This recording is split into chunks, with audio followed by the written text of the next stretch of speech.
Kali ini saya akan ajak Anda untuk mengintip pavilion negara dengan kekuatan ekonomi terbesar di dunia, yaitu Amerika Serikat. Amerika Serikat mengusung tema What We Can Create Together. Nah, para pengunjung diajak untuk membayangkan masa depan yang dapat dibentuk melalui kolaborasi global. Nah, pavilion negeri Paman Sam ini memang dirancang untuk menampilkan berbagai inovasi dan juga kekuatan Amerika Serikat dalam berbagai bidang, mulai dari inovasi, teknologi, budaya, pendidikan, sampai eksplorasi ruang angkasa.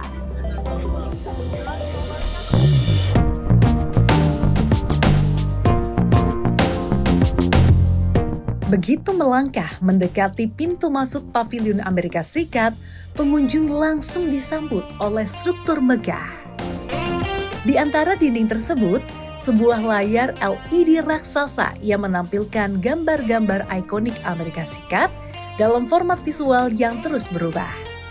Dua dinding tinggi menjulang di sisi kiri dan kanan, membentuk lorong menyerupai ngarai atau lembah tebing. Memasuki ruang utama pavilion Amerika Serikat, pengunjung dibawa dalam perjalanan lintas waktu dan inovasi. Ruangan luas terbentang di depan mata dengan pencahayaan futuristik yang berubah sesuai alur cerita. Dinding-dindingnya menampilkan kisah-kisah tentang eksplorasi luar angkasa, penemuan teknologi terbaru, hingga solusi berkelanjutan untuk masa depan bumi. Di sisi lain pavilion, sebuah lorong multimedia mengajak pengunjung menelusuri keberagaman Amerika Serikat, menggambarkan wajah-wajah Amerika dari berbagai latar belakang, seperti petani, ilmuwan, seniman, hingga pelajar. Melangkah masuk ke dalam ruangan terakhir yang disuguhkan pavilion negeri Paman Sam ini terasa seperti memasuki bagian dalam sebuah roket sungguhan. Dinding-dinding melengkung dengan pencahayaan redup seolah mengajak kita lepas dari bumi dan bersiap menuju luar angkasa.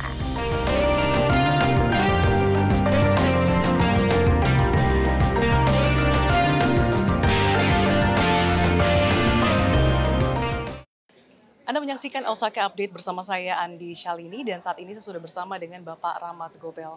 Pak Rahmat, terkait dengan kehadiran Pavilion Indonesia, bagaimana tanggapan Anda setelah berkeliling dan juga tadi sebelumnya sempat berkeliling juga ya Pak di pavilion-pavilion lain? Saya ingin memberikan apresiasi kepada pemerintah dalam hal ini Bappenas yang sedemikian rupa mempersiapkan pavilion ini dengan sebaik mungkin, dan saya berharap pavilion ini bisa menjadi jembatan komunikasi kepada masyarakat Jepang khususnya. Paling tidak di samping tentu kita berharap ada keyakinan daripada masyarakat maupun para pengusaha untuk investasi Indonesia, dan yang lebih besar adalah bagaimana bisa dengan menampilkan budaya di Indonesia di sini ini bisa mendorong pariwisata di orang-orang Jepang datang ke Indonesia lebih besar lagi. Tentunya kolaborasi penting ya Pak, tapi seberapa penting sih Pak peran sektor swasta? Untuk ini keluar, saya kira memang tidak bisa hanya pemerintah, swasta, pemerintah, dan masyarakat. Dan pemerintah pun juga bukan pemerintah pusat, pemerintah provinsi, kabupaten harus juga sama-sama. Nah, ini harus kita dorong, harus kita bangun kolaborasi, dan kita berharap pemerintah daerah juga bisa menampilkan apa keunggulannya, apa yang bisa ditawarkan kepada masyarakat Jepang untuk sehingga mereka mau datang berkunjung tidak hanya ke Bali saja, tapi juga ke daerah-daerah lain. Karena daerah lain kan juga banyak yang bisa dinikmati pemandangan alamnya, budayanya, dan lain sebagainya. Lalu pandangan Anda, sektor-sektor apa saja sih Pak yang cukup potensial Pak selama Anda berkunjung di sini? Saya tadi datang ke dua pavilion, yaitu ke Sumitomo Corporation dan juga satu lagi ke Panasonic. Yang saya kunjungin, saya melihat bagaimana konsep daripada mereka perusahaan-perusahaan swasta ini dalam memadukan antara budaya, teknologi, dan lingkungan alam. Karena ini menjadi tema dunia sekarang. Apalagi kita mengalami masa krisis alam kan. climate change dan juga masalah krisis pangan dunia. Nah ini yang saya lihat bagaimana teknologi itu bisa benar-benar tidak hanya membuat produk, tapi bisa memberikan value kepada masyarakat, khususnya kalau lihat tadi itu ditujukan kepada anak-anak, karena ini masa depan mereka semua. Gitu. Lalu Pak, apakah ada pertemuan atau forum bisnis yang Anda akan lakukan selama Pasar Indonesia? Belum ada ya Pak ya? Aha. Lalu kemudian seperti apa sih Pak dari pandangan pengusaha agar iklim investasi di Indonesia bisa terus meningkat? Apalagi kita tahu Pak hubungan bilateral antara Indonesia dan Jepang cukup strategis Pak. Jadi Jepang itu melihat Indonesia suatu negara yang masih menjadi tujuan yang favorit. Kenapa? Karena Indonesia ini negara besar, pasarnya besar, jumlah penduduknya besar, ada sumber daya alam, hasil bumi yang sebetulnya besar. Nah, ini menjadi ketertarikan bagi masyarakat para pengusaha Jepang untuk mau melakukan investasi untuk jangka panjang ya. Kalau Jepang itu bicara jangka panjang bukan jangka pendek atau menengah. Nah, persoalannya seberapa besar kita mampu meyakinkan investor Jepang itu sendiri. Nah, untuk bisa mampu itu tentu pemerintah harus membenahi semua yang menyangkut regulasi-regulasi yang membuat menjadi hambatan. Kita sudah punya Omnibus Law Cipta Kerja, lapangan kerja undang-undang. Tapi saya belum melihat juga ini bisa menjadi salah satu daya tarik untuk menarik investasi. Kan tujuannya undang-undang itu kan memberikan kepastian. Peraturan itu untuk kemudahan para investor. Nah saya belum lihat seperti itu. Dan dalam situasi ekonomi kita yang sekarang ini dan ekonomi dunia yang tidak pasti ini, saya sih berharap bahwa pemerintah menjaga pasar domestik kita. Bayangkan kalau pasar domestik kita ini tidak kita jaga, tekstil masuk ke Indonesia, apalagi tekstil dengan desain batik, industri batik kita mati. Tenun juga mati, semua akan mati.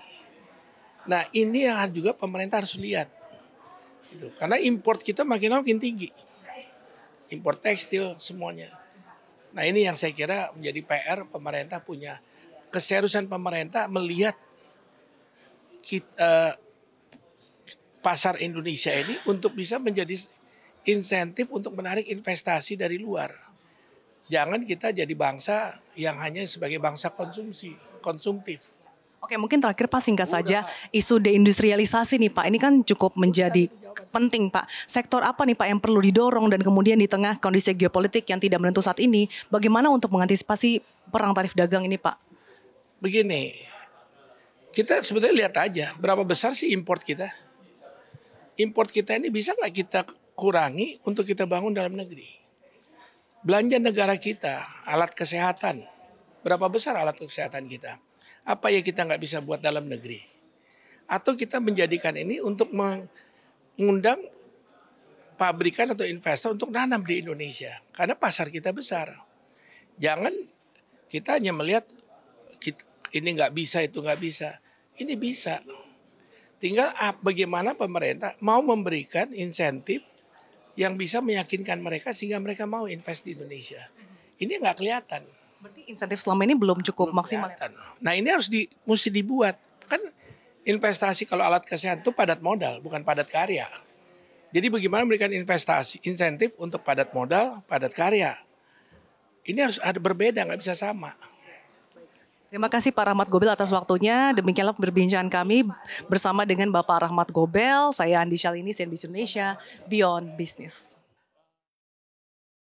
Anda menyaksikan Osaka Update bersama saya Andi Shalini dan saat ini saya sudah bersama dengan Managing Executive Officer Hyakugo Bank, Yutaka Arakida. Arakida-san, bagaimana pandangan Anda terkait dengan Pavilion Indonesia? Apa saja kerjasama yang sudah dijalin mungkin dengan perusahaan-perusahaan Indonesia dan juga rencana ke depannya seperti apa? 感想ね。はい。本当にこう想像を超えると言いますか、このスケールもその中身もですね、本当に期待した以上のものでしたので、感動しました。ありがとうございました。Lalu kerjasama apa saja yang sudah pernah dijalin dengan Indonesia dan rencana ke depannya seperti apa? 私どもの地元三重県ではですね、自動車産業に関する事業主がたくさん見えるということでございますので、そういった形が今後もですね、海外進出、インドネシアへの進出、これを応援していきたいというふうに思いますし、逆にインバウンドでインドネシアの方々がこの三重の地へですね来ていただけるようなサポートをしていきたいなというふうに考えております。Bagaimana Anda melihat potensi investasi di Indonesia, utamanya mungkin dari segi sektor otomotif? そうですか。輸出ということだけではなくてですね、現地への進出ということも当然あるかと思いますし、そういった中でのそのファイナンスでのお手伝いというのは私どもの使命やというふうに思ってますので、積極的にやりたいと思ってます。はい。Tapi kalau Anda lihat secara umum bagaimana potensi industri otomotif di Indonesia untuk bekerja sama dengan Hiakugo Bank? これから技術もですねどんどん変わっていくというふうに思っておりますし、その辺でいろんなノウハウをですね共有しながらやっていければなというふうに思っているところです。Oke, thank you Arkida-san. Pemirsa demikianlah Osaka Update bersama saya Andi Shalini, CNBC Indonesia Beyond Business. Thank you. Ketemu semua.